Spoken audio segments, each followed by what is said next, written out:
Hello everyone, কি অবস্থা সবার? কেমন আছেন? আশা করছি ভালো আছেন। আমিও ভালো আছি। আজকে আপনাদের সাথে শেয়ার করব হচ্ছে সরিষা ইলিশ। আর এই সরিষা ইলিশটা রান্না করার জন্য এখানে 3টা মাছ নিয়ে নেওয়া হয়েছিল। এরপর হচ্ছে ধুয়ে পরিষ্কার করে কেটে নেওয়া হয়েছিল।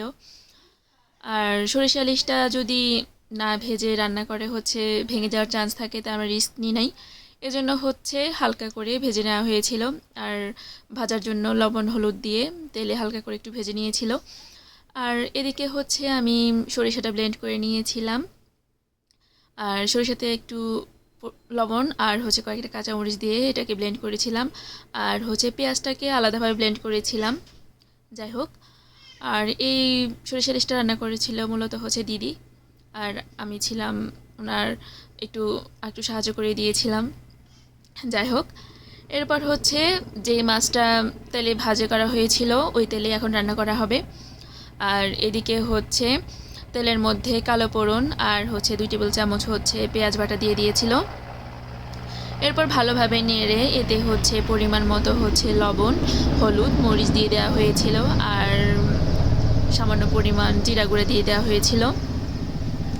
সুন্দরভাবে নাড়তে হবে, কারণ হচ্ছে একটু লেগে গেলেই কিন্তু শখের রান্না শেষ। আর তো বাজে স্মেল বের হয়ে আসবে, এজন্য খুবই কেয়ারফুলি রান্না করতে হবে। যাই হোক, এরপর সবগুলো একে একে মশলা দিয়ে দেওয়া হয়েছিল। দেওয়ার পর হচ্ছে এখানে হচ্ছে পরিমাণ মতো জল অ্যাড করা হয়েছিল। জলটা যখন অ্যাড করা হয়েছিল যখন এই যে জলটা ফুটে আসছিল, তখনই হচ্ছে মাছগুলো দিয়ে দেওয়া হবে। ইলিশ মাছ, জাতীয় মাছ, খেতে মজা কিন্তু অনেক কাটা, এই জন্য অনেকে আবার খেতেও চায় না ইলিশ মাছ।